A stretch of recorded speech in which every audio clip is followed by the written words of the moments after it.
पाकिस्तान ने 40 साल बाद ओलंपिक्स में पहला गोल्ड मेडल जीत लिया। अरशद नदीम ने जेवलिन थ्रो में ओलंपिक्स का नया रिकॉर्ड बना डाला। पाकिस्तान ने इनफरादी मुकाबलों में पहली बार तलाई तमगा जीता। वजीर आजम शहबाज शरीफ ने जेवलिन थ्रो का फाइनल देखा। अरशद नदीम की शानदार कामयाबी और जेवलिन थ्रो में रिकॉर्ड कायम करने पर पाकिस्तान जिंदाबाद का नारा लगाया।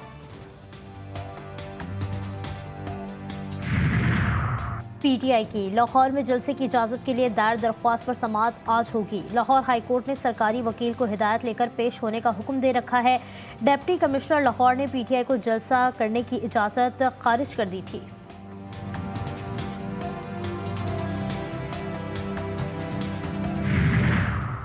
एमएनए हाजी इम्तियाज़ की बाजियाबी के लिए दायर दरख्वास्त पर समाअत लाहौर हाई कोर्ट में होगी। अदालत ने पुलिस को आज हाजी इम्तियाज़ को बाजियाब करके पेश करने की मोहलत दे रखी है। जस्टिस आली बाकिर नजफी हाजी इम्तियाज़ की अहलिया की दरख्वास्त पर समाअत करेंगे।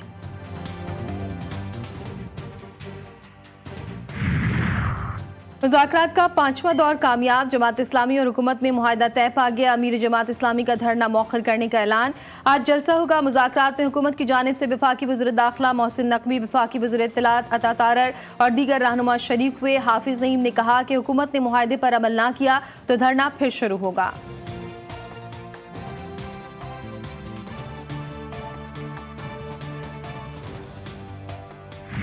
महंगी तरीन बिजली मजीद महंगी कर दी गई। नेपरा ने बिजली ₹2.56 फी यूनिट मजीद महंगी कर दी।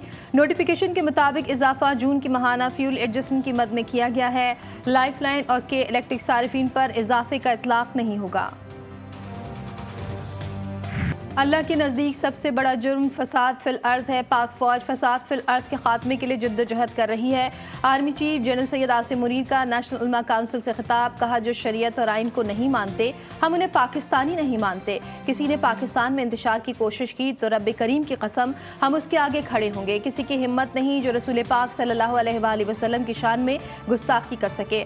अगर रियासत की अहमियत जाननी है तो इराक, शाम और लीबिया से पूछो। हम इन्हें समझा रहे हैं फितना खवारिज की तरह अपने हमसाया बिरादर इस्लामी मुल्क और देरीना दोस्त से मुखालफत ना करें।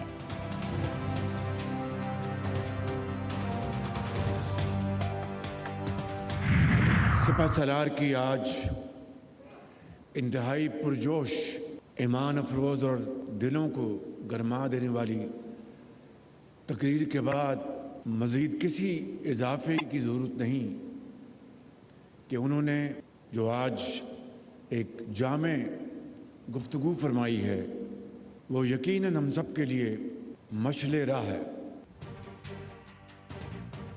हमें इस्लामी लिबादे में मुल्क दुश्मनी करने वालों का मुकाबला करना होगा। जनरल आसिम मुनीर ने कुरान करीम, अल्लाह ताला और रसूलुल्लाह सल्लल्लाहु अलैहि वसल्लम के ताबे जो गुफ्तगू की वो हम सब के लिए मशअल राह है। आज सिपह सालार की गुफ्तगू दुनिया के खालिक व मालिक का बताया हुआ रास्ता है। वज़ीर आज़म शहबाज शरीफ का उलमा मशाइख कॉन्फ्रेंस से खिताब। 9 मई को मुल्क का बड़ा सानहा करार दिया। बोले, मुल्क में मुनाफरत और तकसीम दर तकसीम की सियासत हो रही है। दिन रात कोशिश हो रही है कि मुल्क की जान मुआशी मुश्किलात से छुड़ाई जाए। खुदा करे ये IMF का आखिरी प्रोग्राम हो।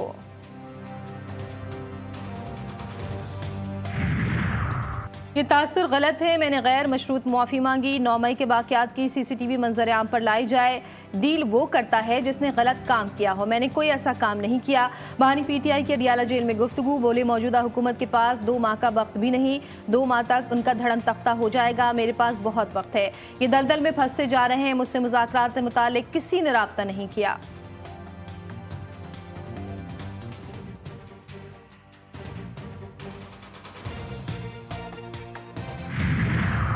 इलेक्शन कमीशन का इस्लामाबाद में बल्दियाती इंतखाबात की तारीख का ऐलान। वफाकी दारुल-हुकूमत में बल्दियाती इंतखाबात 29 सितंबर को होंगे।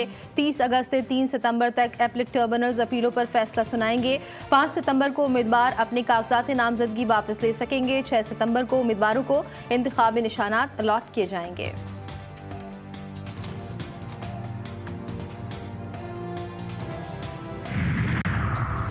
कौमी असम्बली का हंगामा खेज इजलास आज फिर होगा। इलेक्शन एक्ट तरमीमी बिल पर गर्मा गर्मी मुतवक्के। तहरीक इंसाफ ने मुश्तरका पार्लिमानी पार्टी का इजलास आज 10 बजे तलब कर लिया। इजलास में कौमी असम्बली के इजलास का लाहे अमल तय किया जाएगा।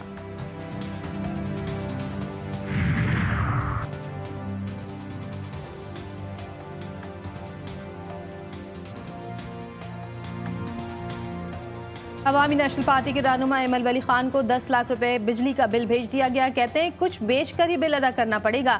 इस वक्त इस मुल्क का सबसे बड़ा मसला बिजली का है।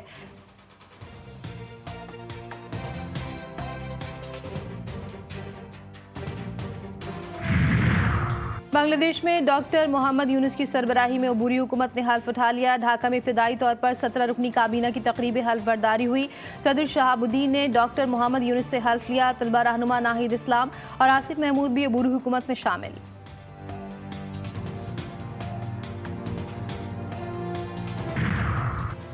ईरान के मुमकिना हमले के खौफ ने इसराइली हुकूमत से यूनी फौज और इसराइल के हर शहरी की नींदें उड़ा दी हैं।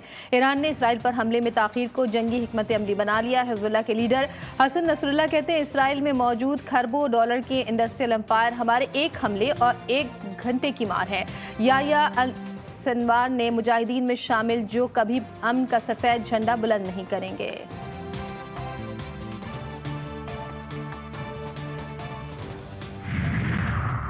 सयूनी आयरन डोम ईरानी मिसाइल और ड्रोन रोकने की सलाहियत नहीं रखते। हिजबुल्लाह के पास हज़ारों मोटर गोले, रॉकेट और मिसाइल मौजूद हैं जो इसराइल के लिए सरप्राइज होंगे। अमरीकी अखबार वॉल स्ट्रीट जर्नल ने इसराइली दिफाई निज़ाम का पोल खोल दिया।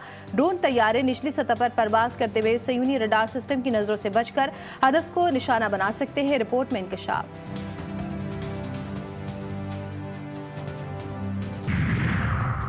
और कतर, मिस्र और अमेरिका का इसराइल और हमास पर जंगबंदी तक पहुंचने के लिए बातचीत दोबारा शुरू करने पर जोर। तीनों ममालिक ने मुश्तरका बयान में कहा कि 15 अगस्त को दोहा या काहिरा में फौरी बातचीत दोबारा शुरू करें ताकि मजीद ताखीर के बगैर मुआहदे पर अमल दरामद शुरू हो सके।